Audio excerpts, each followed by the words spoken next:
Hello, greetings and good afternoon. Welcome back to Watching Brief for the week of the 31st of May into early June 2021.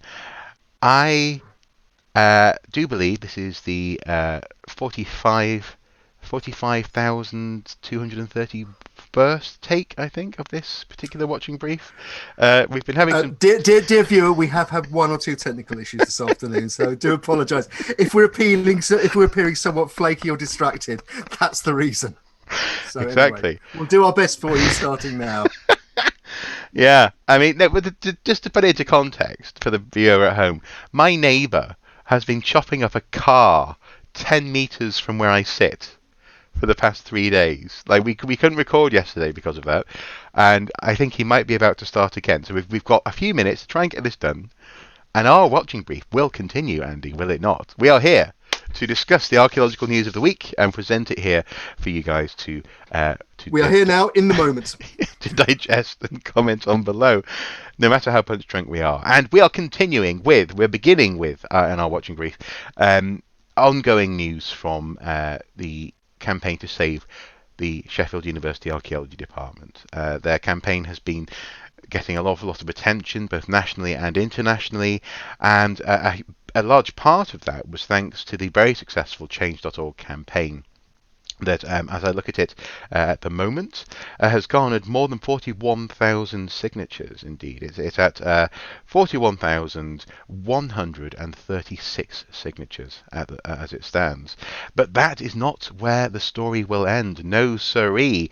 The development is that the Save Sheffield Archaeology hashtag now wants to get to 50,000 signatures in time for this issue going to the University Senate on the 23rd of June, so later this month, with the campaign slogan 50,000 No's to Cultural Vandalism. It's been a heck of an achievement in terms of getting people's eyes on this, hasn't it? It has. I mean, the petition itself was the brainchild of Liam Hand, who's a third-year undergrad at Sheffield. And to go from a standing start to over 40,000 in really just over 2 weeks is a remarkable. It is remarkable, and it's a story that has reached out not just across the heritage and archaeology sector in the UK, but it's gone international. I was speaking to a colleague in Australia yesterday, and both the commercial archaeological sector and academic archaeologists in Australia are talking about it, partly because some of them will be Sheffield graduates. You know, like all our universities, it takes it takes in students from all over the world, particularly on masters and doctorates. And so, you know, this isn't just a parochial story for England or even the UK, let alone Sheffield. It's got international importance. What happens to that department? And in fact, since we last spoke about it, and we spoke to Professor Umberto Arbrella last week, and people might have seen the interview. But since then, the campaign has also been extended to include the languages school at Sheffield, which is also under threat. The university plans to remove basically the cultural elements of language teaching and turn it into basically a functional learning of a language rather than the cultural sense nuances of language and culture. So it's a wider attack really on the humanities and what the humanities represent that appears to be going on at Sheffield, and that's being recognised by the campaigners there. It's also been recognised by actor Tony Robinson. The Sheffield Star this week reported that he is describing what's happening at Sheffield at the moment as being tantamount to or part of a nationwide attack on the whole discipline of archaeology and broader humanities, as you say. The attention on this matter has continued as well in the form of reports from, for example, the TAB, who have been actually really quite good at in terms of getting some other aspects on the Sheffield story. They had a headline this week with Sheffield University broke promises from Archaeology Department Protection Plan, which I believe actually wasn't just the Archaeology Department Protection Plan, based on, again, on our interview last week. Actually, it was much more the Sheffield University-wide Student Protection Plan, which they seem to have gone against in their actions, which is an interesting extra angle, it seems. You have written this week in the pipeline about the fundamentally flawed data and detrimental leadership that's been behind the axing of Sheffield archaeology, according to professors who are cited in your article.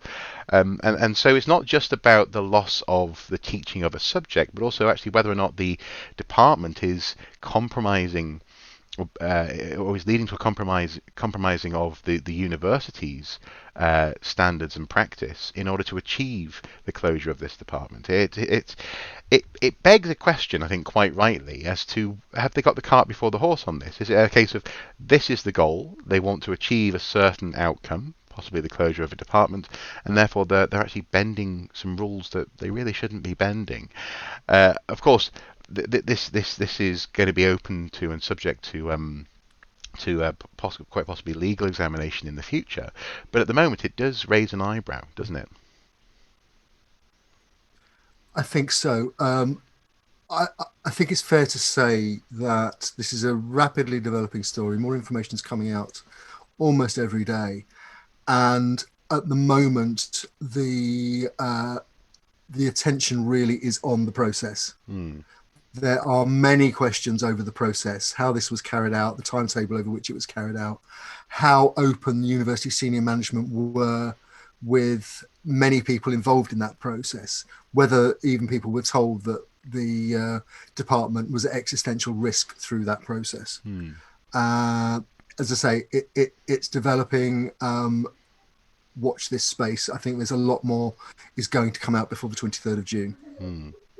Now, of course, all the links that we've mentioned are below, so do check those out for more context on those stories. But this is also part of a broader story, a slightly more national angle on the state of archaeology in the UK. This week we've heard, for example, here in the Norfolk News, but also in other local newspapers such as the Eastern Daily Press, news of the closure of the NAU, the Norse Archaeological Unit, which formerly was part of, was it Norfolk County Council, Right. and was hived off as part of the privatisation of aspects of property management under a new company called NPS Property Consultants Ltd. And these guys are facing closure, the archaeological unit that is, following a consultation that was launched in March to review the future of that archaeological unit. Now, this may be more interesting to you if you are aware of the fact that this unit was behind a very famous discovery. This is the discovery of so-called Seahenge. Everything apparently is compared to Stonehenge. In this case, this was Seahenge on the coast near Holme, Holme, discovered in the 1990s. And it's a timber circle with an upturned tree stump in the centre. A very, very interesting monument there. So this is a unit that's got history and represents a bank of knowledge and experience that would be a loss to the area in much the way that the proposed closure at Sheffield would be.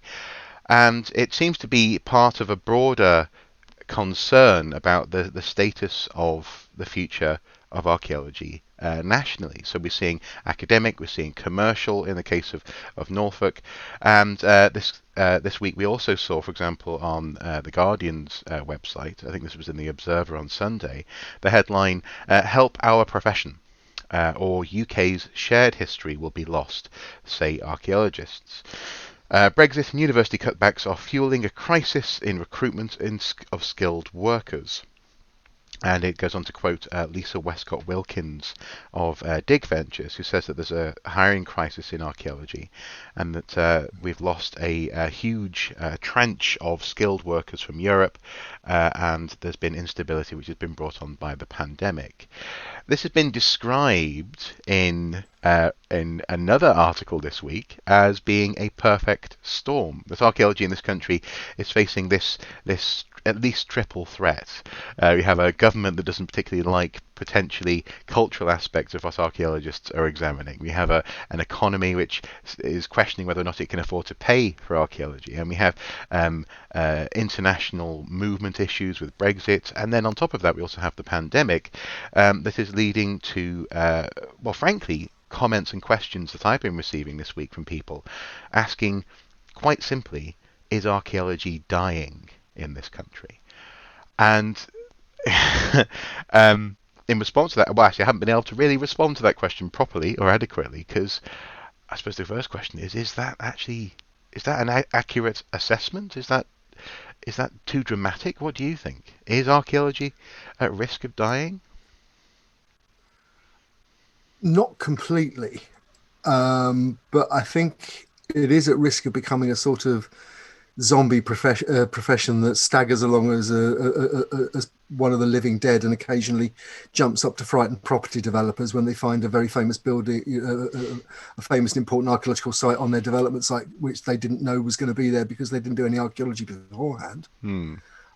Um, you know, look, I think it is fair to say that archaeology is facing more instability than any time since the consensus behind PPG 16 and the growth of professional development funded archaeology in the early 1990s. It's a double threat, from a cultural threat to the humanities in universities, and to, quotes, non-strategic subjects in universities. And that's not just archaeology, that's the performing arts and art history and things like that, which the government has just defunded from higher level funding, at least cut 50% from higher level funding, with the promise of more cuts to come. Something we've talked about on Watching Brief a number of times. We've also talked about in recent months the fact that the reassessment of immigration rules means that actually archaeology, for the most part, is classed as a non-skilled subject. In other words, you can't earn enough by being an archaeologist to justify or even being allowed to come here to work from abroad, in many cases, depending obviously on the role that you take. So again, it's all part of this perfect storm. And in fact, to give an idea of quite how out of touch government, or at least the Home Office, appears to be on this, a comment was released recently by a government spokesperson that EU, for example, archaeologists who've been impacted heavily by Brexit and the removal of freedom of movement in both directions, British archaeologists going to Europe and European archaeologists coming to Britain. But a government spokesperson said, as though it was meant to be some comfort, that EU archaeologists can visit for short visits and their qualifications will be recognised. So in other words, they can sign the hotel register as Doctor, Professor, so and so, and they can come as a tourist. There was no mention of working. There was no mention of work visas. No. This is an ongoing argument, and at the moment, on everything, whether it's the performing arts, archaeology, fruit picking, you name it, the government's taking a hard line on protecting the borders and making it difficult for people to come from outside to work in the UK. So archaeology isn't being singled out for this. No. But obviously it is an impact. There are issues about structure here that have to be tackled, I think, no matter what happens next. But all of this is leading to campaigns. People are trying to get grassroots campaigns going in support of Sheffield, but also highlighting these broader national issues for archaeology. Some of it is being simply people like Tony Robinson, or, for example, here in the News article, Professor Alice Roberts highlighting the issue and trying to make the case, in her case, for example, that archaeology, because it draws huge television audiences, is worth saving. She says that archaeology draws a huge audiences on television, and yet we're seeing university departments threatened with contraction and closure at a time when we're already facing a skills shortage. Again, it's multiple points of as it were, of pressure, shall we say. Attack is possibly too strong a word in some cases. She went on to say, I'm hugely concerned about the looming threat to British archaeology. Academic archaeology in Britain is respected around the world and also underpins our heritage tourism sector. So we have celebrities or celebrity academics commenting, and now we have actually academics themselves and, for example, seemingly Mr. Connolly from Badger, trying to start a campaign called Dig for Archaeology.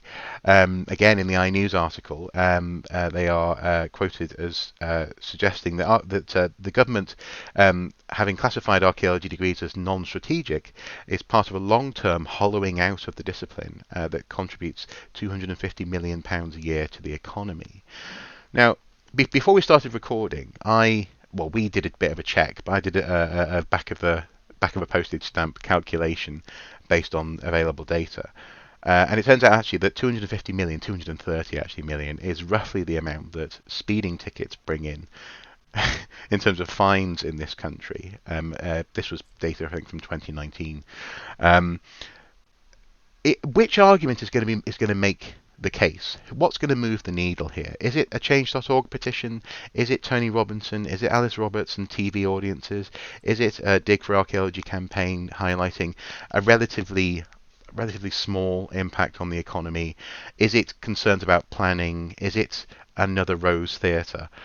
Or do you think it's going to be a combination of things that may well end up moving the needle? Because ultimately we need to get through to either the public in numbers enough to actually highlight what's at risk of being lost here, and therefore, as it were, voters having an opinion and making people who are the decision makers change their minds on this, or making a good enough case, a sensible case to those decision makers that they see the sense in keeping what at the moment to them seems like a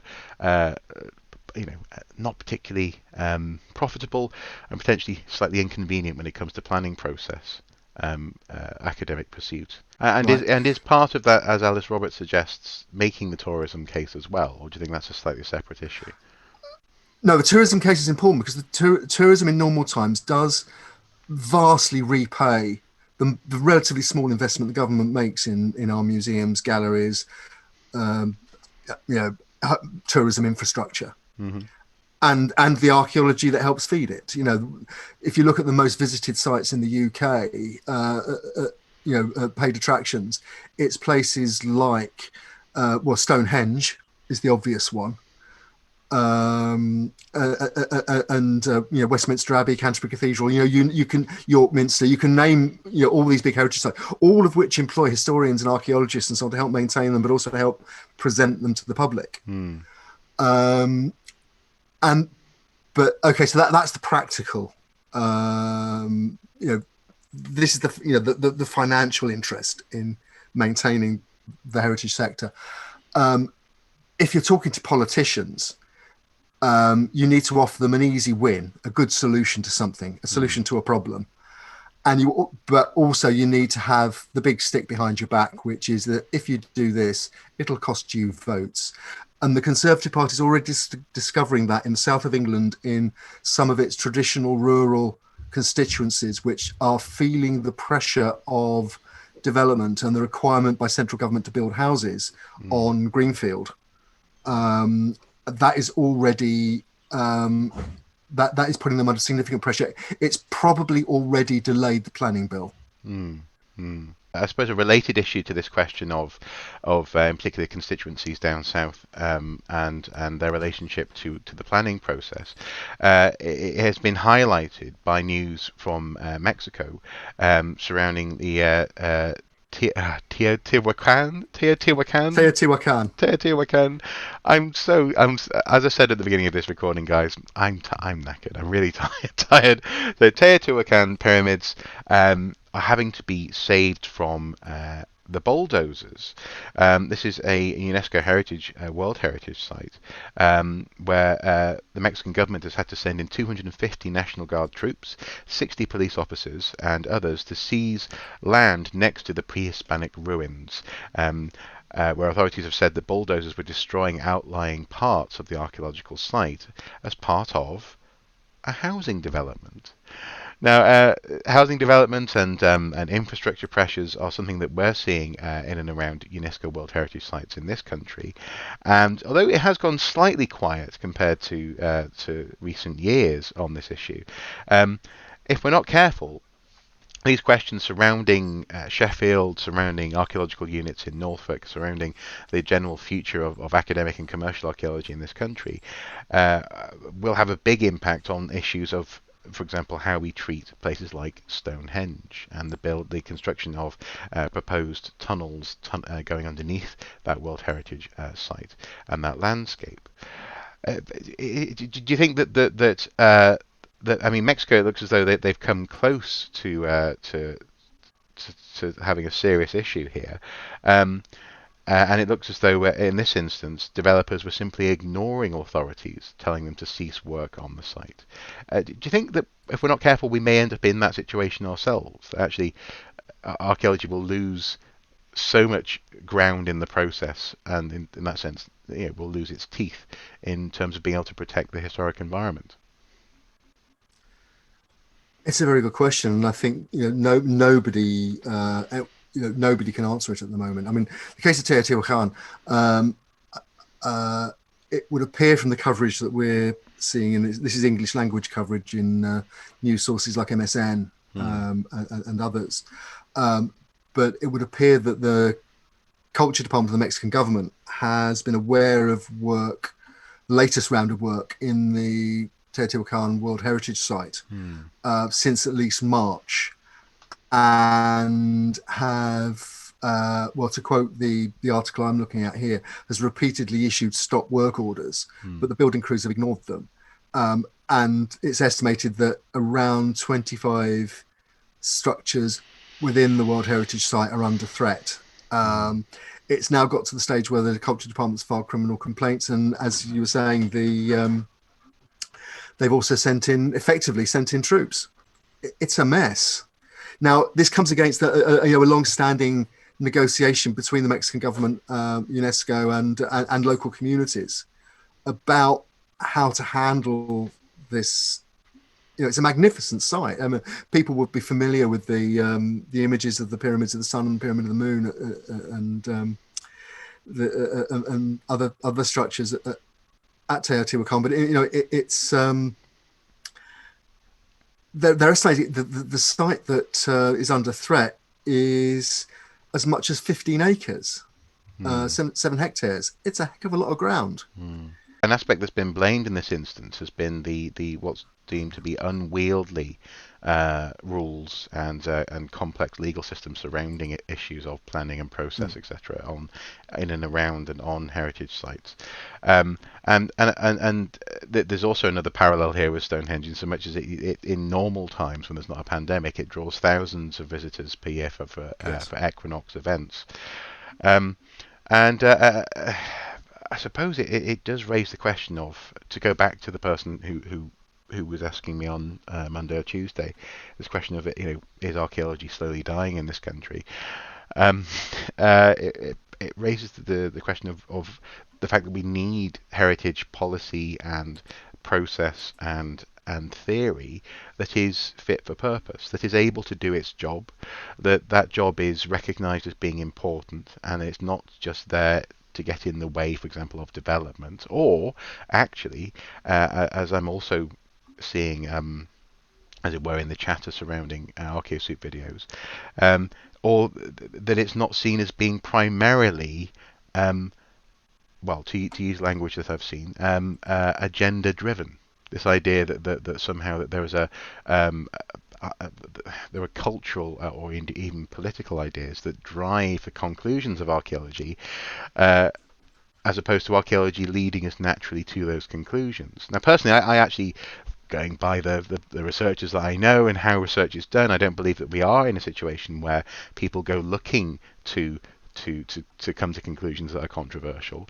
I think the research is simply pointing out that the past was a different place, Yeah. and certainly a different place to what we previously thought it was. That's the point of archaeology, finding out what's new about the past. But if see, it does feel as though if we're not careful, the momentum behind things like the closure at Sheffield, the threatened closure at Sheffield, could snowball into a situation where we do have to see people doing drastic action on World Heritage sites to stop them from becoming seriously damaged. Um, this has been a strange week, hasn't it, Andy? It's been strange, not least because, and again because I can't remember how many takes we've done, or which take this is. Not least because, for example, yesterday my neighbour was chopping up a car 10 meters from where I'm sitting. Um, your dog's barking in the background there. This has been a very strange week, and so we are Yeah, a little bit punch drunk. But I think in that sense our mood reflects the mood of so many archaeologists who yeah. we've been seeing online and also surrounding these stories.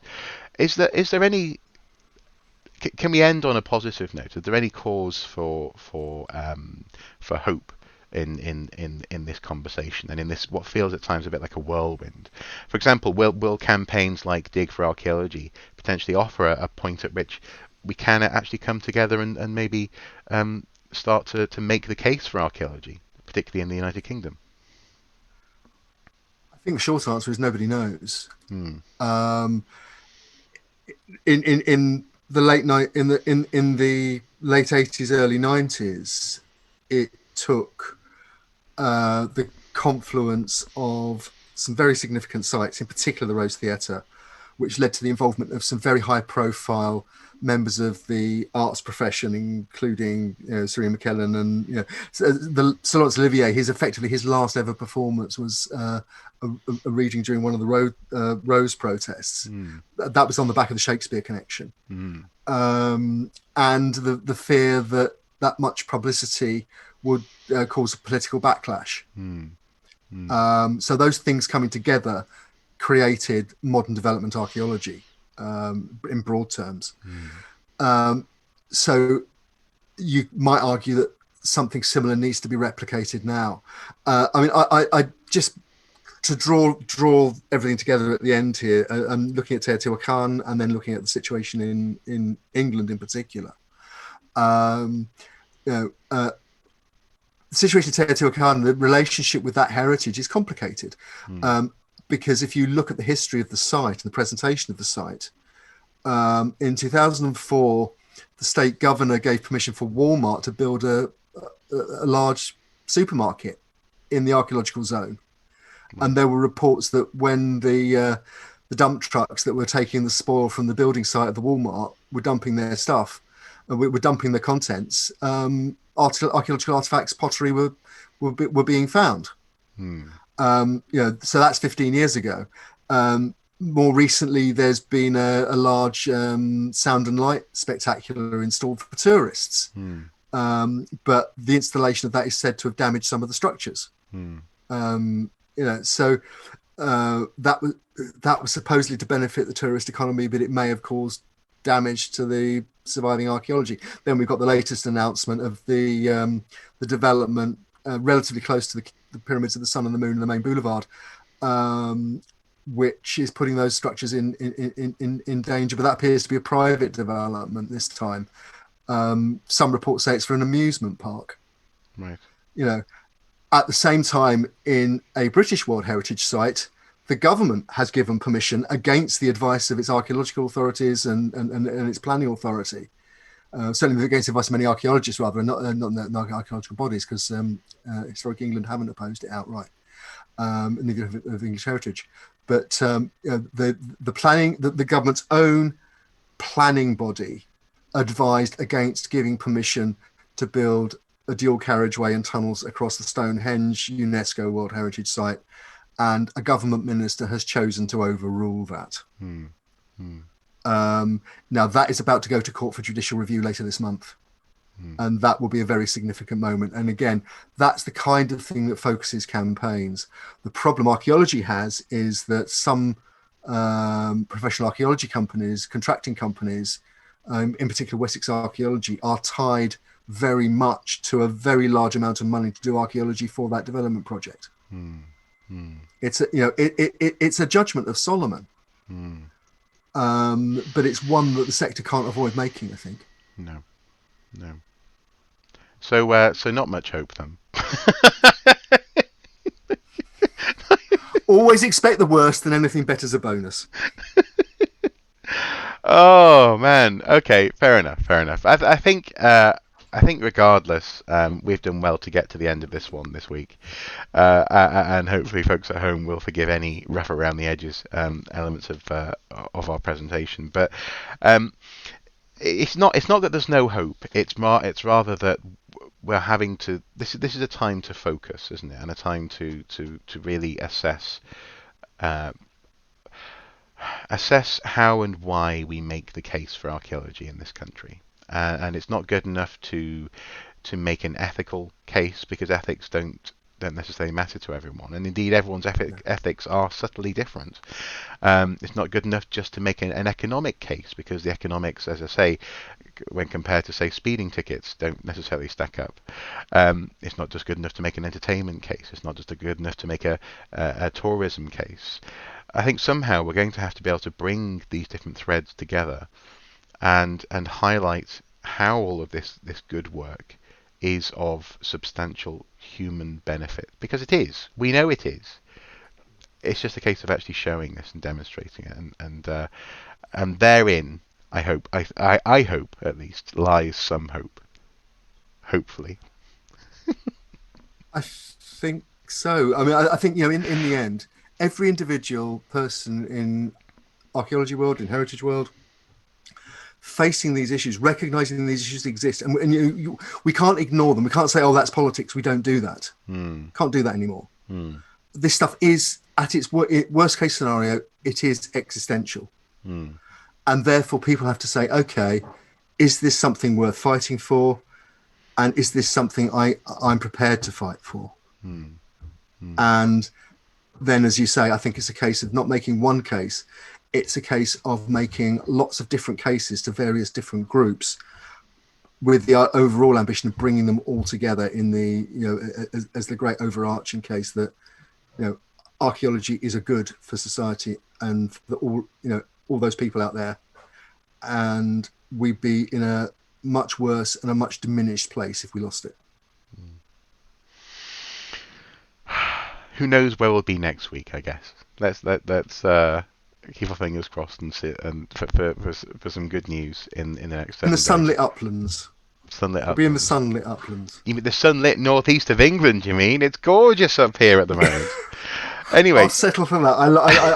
I'm really fond of the northeast. Every time I've visited up the northeast, I've had a great time. So I envy you your sunshine. Yeah, absolutely. I say you should, but I don't have sunshine just yet. I need to go away and edit this, good folks, and then hopefully you guys will get to see it later on today. So, with that in mind, thank you guys for watching. Thank you for your time, Andy. Thank us both for our perseverance, and until next time, do take care, guys. Bye bye. Bye-bye.